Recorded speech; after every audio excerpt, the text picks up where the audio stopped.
Cuando hay una tormenta, los pájaros se esconden, pero las águilas vuelan más alto. Mahatma Gandhi.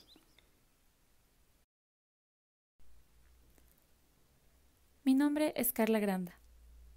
Cuando era pequeña sentía que mi vida era perfecta, y ese sentimiento a la vez hacía que no pudiese concebir la idea de que algo malo pueda suceder y cambiar drásticamente mi realidad.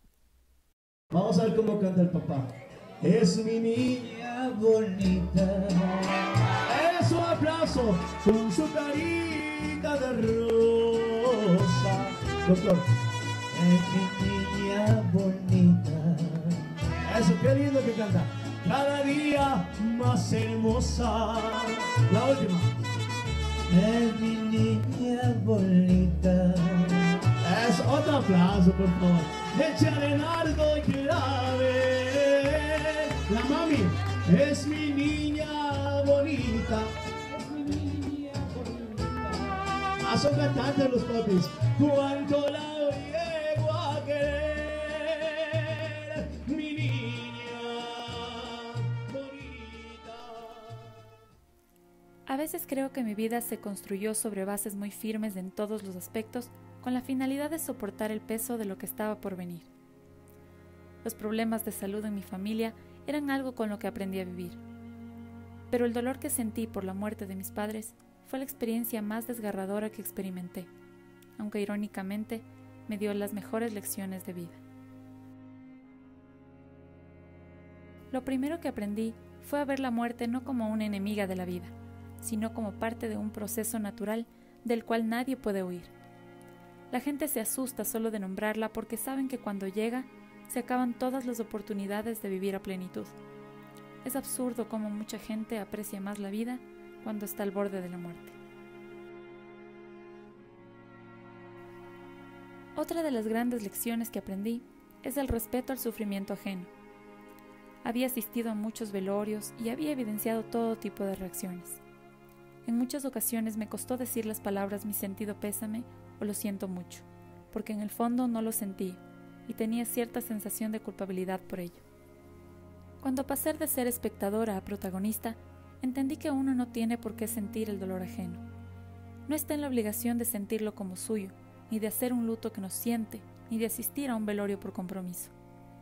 Comprendí que existe un abismo de diferencia entre sentir lástima y sentir solidaridad hacia alguien, porque la solidaridad conlleva respeto, la lástima no.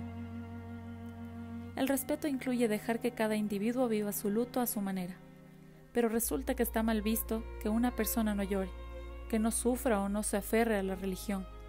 Está mal visto reír cuando a veces de eso resulta un alivio y una oportunidad para entender que después de todo uno sigue vivo.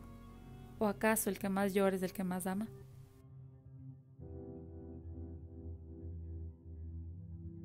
Yo lloré más en el velorio de mi padre que en el de mi madre, pero no tuvo nada que ver con que a uno haya querido más que al otro. Esto se debió a que yo sentí que estuve con mi madre en todo momento cuando ella me necesitaba. Le di todas las atenciones, el apoyo y el amor que podía darle durante los 5 años que luchó contra el cáncer. Pero lo de mi padre fue inesperado.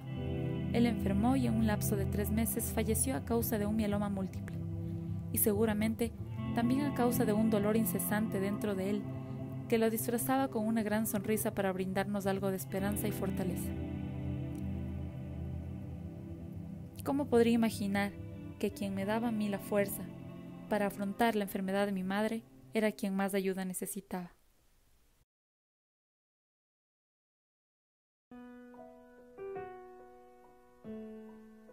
En circunstancias como estas, nos aferramos a las personas por nuestro ego, porque no podemos soportar la idea de vivir sin nuestros seres amados. Pero lo hacemos por nosotros, no por ellos. Mis padres nos pedían que oremos para que Dios ya se los lleve, porque mi papi no soportaba el no poder valerse por sí mismo, y mi mami no soportaba el dolor que sentía como causa de su enfermedad. Qué difícil fue hacerlo.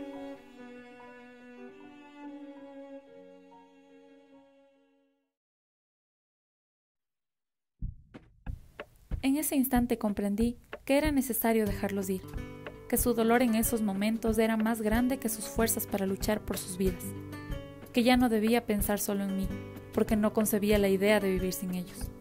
Al contrario, debía transmitirles tranquilidad, decirles que a pesar de su ausencia, nosotros estaríamos bien. Aprendí que todos tenemos nuestro proceso de evolución, y no tiene nada que ver con la edad. A veces este proceso se acelera como consecuencia de golpes, como los que me tocó vivir a mí. Y sí, es necesario derrumbarse para levantarse. Es necesario vivir un luto a plenitud, llorar intensamente. Así como el río necesita fluir para mantenerse limpio, nosotros debemos dejar fluir nuestras emociones y sentimientos en un proceso de luto. Las lágrimas permiten limpiar nuestra alma y posteriormente nos encontraremos con un panorama distinto. Entonces comprendí que la fortaleza no es lo que hace algunos años pensaba que era, colocarse una máscara de acero y pretender que nada pasó. La fortaleza es confrontar nuestra vida y ser capaces de encontrarle un propósito incluso a las más desgarradoras experiencias. Y así me condenaste a vivir siempre triste, como si fuera huyendo de mi propio destino.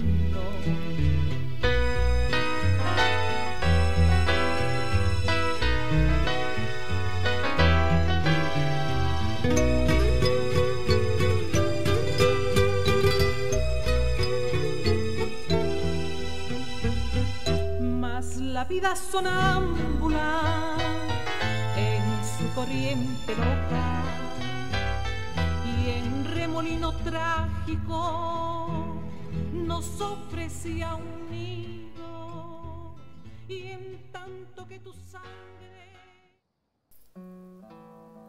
Nietzsche decía que quien tiene un porqué para vivir encontrará casi siempre el cómo.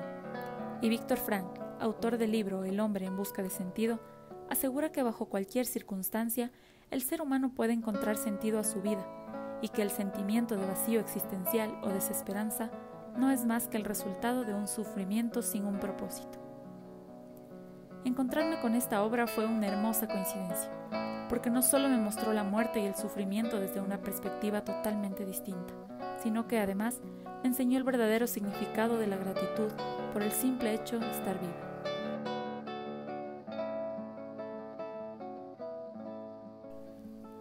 La pérdida de mis padres sin duda fue una oportunidad para analizar mi vida, conocerme, reinventarme y ser feliz a pesar de cualquier adversidad. Entendí que no tenía sentido seguir buscándole motivos de su muerte, pero sí tenía sentido encontrarle propósitos a mi vida a pesar de su muerte. Me enfoqué en ser feliz, a vivir cada momento a plenitud, a disfrutar de las pequeñas cosas como lo haría un niño. Osho dice que debido a la envidia que tenemos por los niños, condenamos el infantilismo y llamamos a las personas infantiles a manera de ofensa. Un niño es genuino, es alegría. Hoy tengo un hermoso hogar. Tengo la dicha de tener un esposo que además es mi mejor amigo. Tengo a mis hermanos, tíos, primos, amigos y a mi familia política. Una nueva familia que me hizo sentir nuevamente el calor de hogar.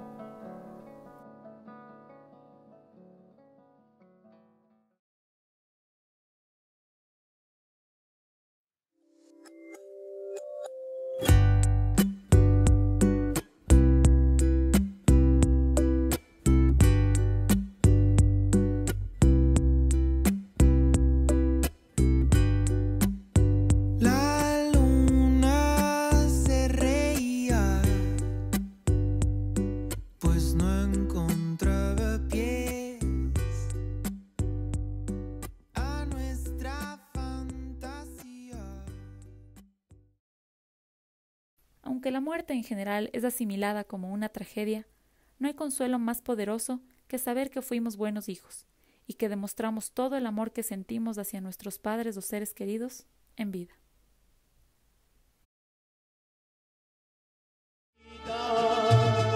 Mi niña,